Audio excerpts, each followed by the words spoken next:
ارشاد ہے قل للمؤمنین یغضوا من ابصارهم ويحفظوا فروجهم ذلك ازكى لهم ان الله خبیر بما يصنعون.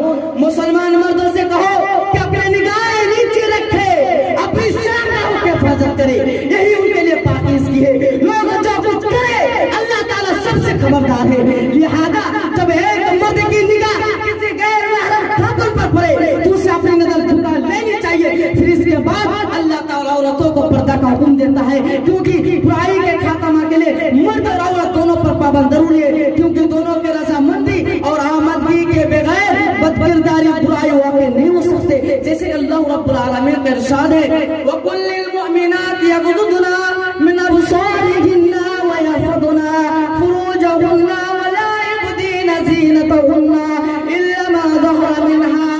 مسلمان عورتوں سے کہہ دو کہ اپنے نگاہیں نیچے رکھے، اپنی عصمت میں فرق نہ آنے دے، اپنے زینتوں کو ظاہر نہ کرے سوائے جو جاگر ہو جائے اور غریبانوں پر انگلیاں ڈالے رہے، اور اپنا رئیس کسی غیر محرم کے سامنے نہ کرے سوائے اپنے خاوند کی.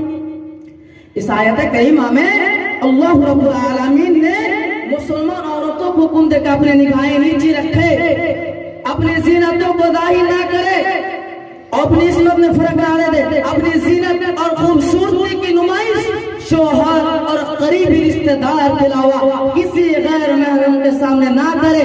پیر پٹک کر پوشیدہ زینتوں کے اظہار کرتے ہوئے نہ چلے، مثلا پایا اور پاؤں وغیرہ میں مہندی کی نمائش نہ کرے. اسی طرح ہاتھ میں کنگن، کانوں میں بالیاں، گلے میں ہار کا مظاہرہ عورت کے لیے جائز نہیں ہے. کسی اجنبی مرد اس کی طرف دیکھنا منع ہے، جیسے کہ اللہ رب العالمین سورہ احزاب میں بتائے گئے ہیں. یا ایھا النبی قل لازواجک وبناتک ونساء المؤمنین یدنین علیہن من جلابیبہن ویعرفن ذلک ادنی ان یعرفن فلا یؤذین وکان اللہ غفورا رحیما. اے نبی اپنے بیویوں سے اور اپنی صاحبزادیوں سے اور مسلمان عورتوں سے کہہ دو کہ اپنے وہ بچہ دل لگا لیا کرے، اس سے بہت جلد اس کی سنت ہو جایا کرے گی اور پھر نہ ستائے جائیں گے، اور اللہ تعالیٰ بخشنے والا مہربان ہے. آئیے ایک مثال سے پردے کی اہمیت کے انداز لگائیے کہ پردہ کیوں ضروری ہے. فرض کرے دو لڑکیاں ہیں، دونوں خوبصورت ہے اور ایک گلی میں جا رہی ہے، ایک پردے میں ہے اور دوسری پردے میں نہیں ہے.